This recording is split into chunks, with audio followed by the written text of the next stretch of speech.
Takoyaki.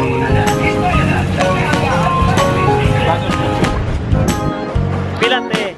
920, 925, 930.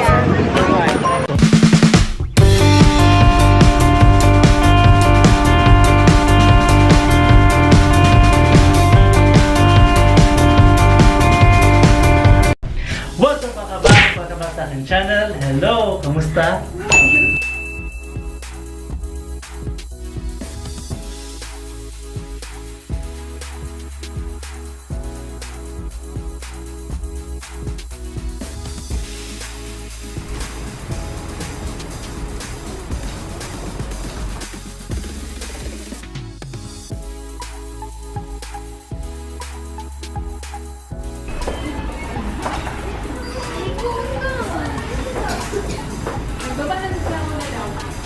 Update ng vlog. So kami ay pupunta sa UM. At UM ta? No? Ano ito? Ata. Ayan, so on the way kami sa UM kay mag street foods me. Street foods kami. Yung mga boxes kanina is para yun siya sa Valentines. Meron, nabigay sila ng mga colored papers at meron mga meaning yung mga papers. Tapos ilalagay namin doon sa mga boxes sa mga office mates namin. Yung mga hinanakit mo, yung sasalamat mo, or anything na kung sino nakatulong sa'yo. Pwede ka maglagay ng mga candies, chocolates, ayan. So ang dami-dami ng candy sa box ko at sa box din nila.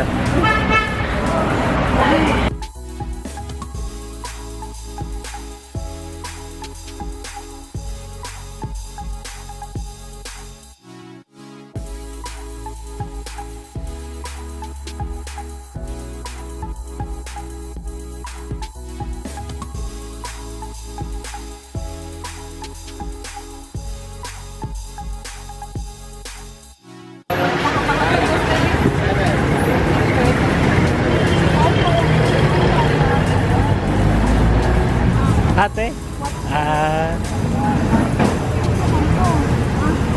May money. Pilate. 920, 925, 930, 925. 40 lang guys. That's the price. Yes, okay.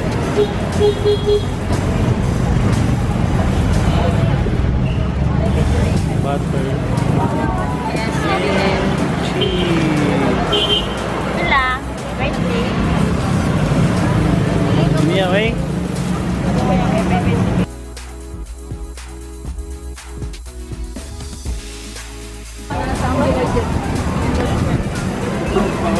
Street foods.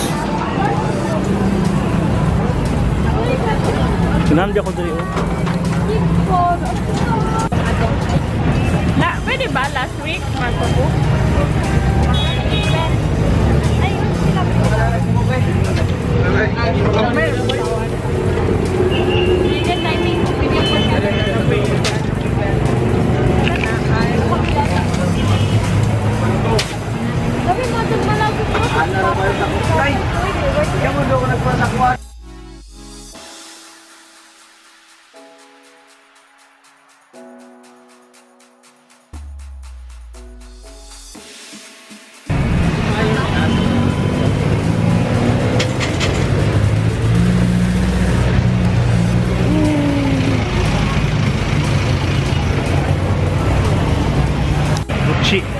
Gucci.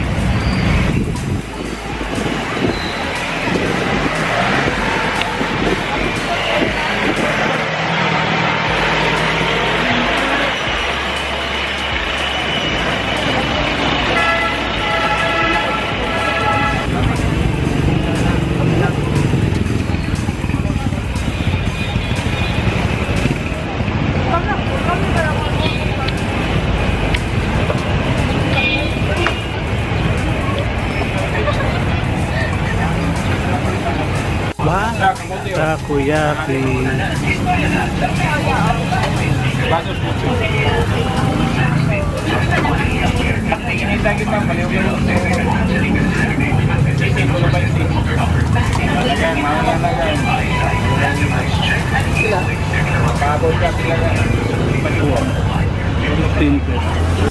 Baon.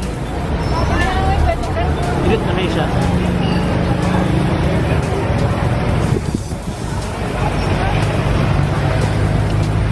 Me.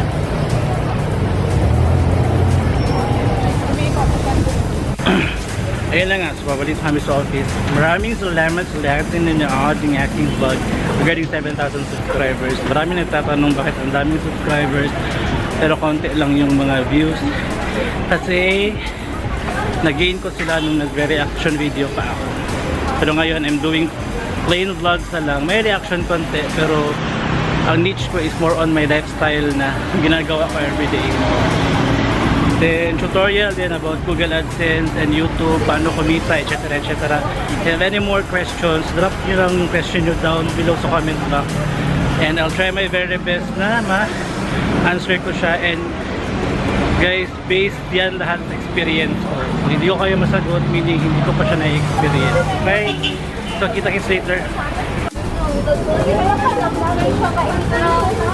Matagal ko na gustong mag-inasal challenge guys, pero hindi naman ako nagra-rice. Lugi ako dyan.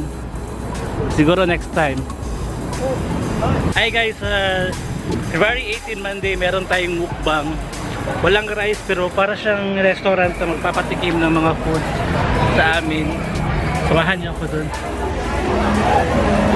Bon, ito sa mga makdo sa side, no? Hajuma, pego payo? Nge. Sana nge. Sana Oh. Hello guys, pauwi na ako. May bili pala akong ukay-ukay kanina ito. 3 t-shirt siya. I-haul ko ba sa bahay mamaya? Para makita nyo yung nabili ko. 10 piso lang each. Guys, sa bahay na ako. So, CR muna ako sandali. Magja-jebs lang ako. And i-haul natin yung ukay-ukay na nabili ko kanina. Ayan, so watch out! Hello mga kabang, so nasa bahay na ako. So mag-haul ako ng pinamili kong ukay-ukay doon sa may malapit sa office. And nag-sale sila ng 10 pesos each. Mga t-shirt ito guys, at saka may polo din. So isa-isahin natin siya. Isa-isahin natin siya.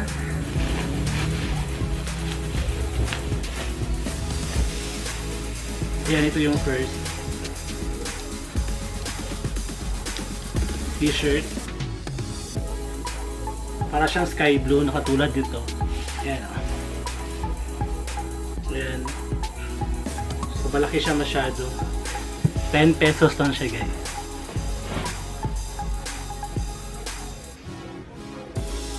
Yes, lalabhan ko ito maya-maya. Tapos, meron ding polo shirt. Ito.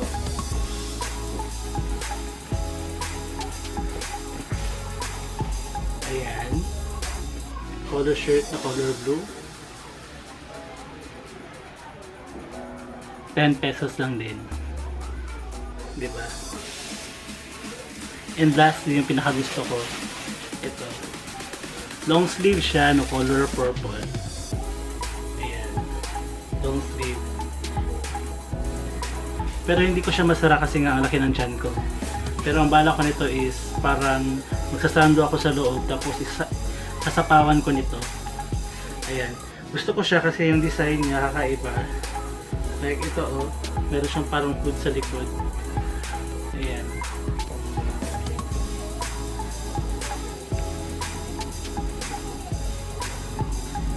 Bala ko siyang gamitin sa araw ng Davao kasi yung araw ng Davao is sa March na malapit na siya. And this is only 10 pesos. Ayan. So, 3 shirt ang nabili ko. Isang t-shirt, itong polo shirt, at isang long sleeve. So, nabayaran ko is 30 pesos. And sabi ng may-ari doon, yung sales lady, meron daw time, especially pag merong okasyon, binibenta nila ng tag-1 piso yung kanilang mga ukay-ukay, mga ganito, 1 peso.